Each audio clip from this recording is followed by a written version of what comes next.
കൂടുതൽ സിനിമാ ലോകത്തെ വാർത്തകളും വിശേഷങ്ങളും ഞൊടിയിടയിൽ അറിയാൻ താഴെ കാണുന്ന ചുവന്ന ബട്ടൺ ക്ലിക്ക് ചെയ്ത് സബ്സ്ക്രൈബ് ചെയ്യൂ.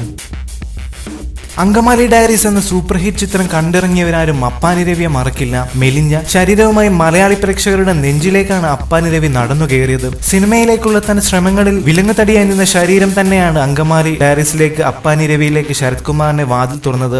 നിരവധി ഓഡിഷനുകളിൽ പോയി വേഷം കിട്ടാതെ അലഞ്ഞു വന്നിട്ടുണ്ട്. വേഷം കിട്ടിയില്ലെന്ന് മാത്രമല്ല, പലപ്പോഴും പരിഹാസത്തിനും ഇടയാക്കിയിട്ടുണ്ടെന്ന് ശരത് പറയുന്നു. ഒന്നുമില്ലാതെ തന്നെ ഒരിക്കൽ തിരിച്ചയച്ച നാടാണ് അങ്കമാലി. എന്നാൽ ഇന്ന് തനിക്ക് ജീവിതം തന്നത് ഇതേ അങ്കമാലിയാണെന്ന് ശരത് പറയുന്നു. ആദ്യ കാഴ്ചയിൽ തന്നെ അപ്പാനി രവിയായി ശരത്തിനെ ഉറപ്പിച്ചിരുന്നെന്നാണ് ലിജോ ജോസ് ഒരു അഭിമുഖത്തിൽ പറഞ്ഞത്. തന്റെ മനസ്സിലെ അപ്പാനി രവിക്ക് ശരത്തിനെ പോലെ മെലിഞ്ഞ രൂപമായിരുന്നു അത്രേ. അപ്പാനി രവിയായി സ്ക്രീനിലെത്തിയ ശരത് ചിത്രത്തിന്റെ ഓഡിഷനിൽ പങ്കെടുത്ത് കിട്ടിയ വേഷമായിരുന്നു അത്. Casting director Kannan, associate director Tinu, Chemban വിനോദിന്റെ അനുജൻ ഉല്ലാസ് എന്നിവരായിരുന്നു അന്ന് ഓഡിഷൻ നടത്തുന്നതിനായി എത്തിയത്. 100ഓളം പേർ അന്നത്തെ ഓഡിഷനിൽ പങ്കെടുത്തിരുന്നു. അന്ന് താൻ അവിടെ അവതരിപ്പിച്ചു കാണിച്ചത് ഒരു ഹാസ്യരംഗമായിരുന്നു എന്ന് ശരത് പറയുന്നു. കുറച്ചു ദിവസത്തിന് ശേഷം കണ്ണൻ ശരത്തിനെ വിളിച്ച് സിനിമയിൽ വേഷമുണ്ടെന്ന് പറഞ്ഞെങ്കിലും ചെറിയ ഏതെങ്കിലും വേഷമായിരിക്കും തനിക്കെന്നാണ് ശരത് കരുതിയിരുന്നത്. വണ്ടി ഓടിക്കാൻ പഠിക്കണമെന്ന് പറഞ്ഞതനുസരിച്ച് കൂട്ടുകാരുടെ സഹായത്തോടെ ഓടിക്കാൻ പഠിച്ചു. പക്ഷെ സിനിമയിൽ വണ്ടി ഓടിക്കേണ്ടി വന്നില്ല. യുക്ലാം രാജനാണ് വണ്ടി ഓടിച്ചത്. ചിത്രത്തിൽ 86 പുതുമുഖങ്ങളാണെന്ന് അറിയാമെങ്കിലും ആരൊക്കെ ഏതൊക്കെ കഥാപാത്രങ്ങളാണ് ചെയ്യുന്നതെന്ന് ധാരണ ഉണ്ടായിരുന്നില്ല. തിരക്കഥ മുഴുവനായി ആദ്യമായി വായിച്ചു കേട്ടു. അതിനുശേഷമാണ് അറിയുന്നത് ചിത്രത്തിലെ നായകൻ വിൻസെന്റ് പെപ്പെ ആന്റണിയാണെന്നും പ്രധാന വില്ലൻ അപ്പാനി രവി താനാണെന്നും ശരത് അറിയുന്നത്.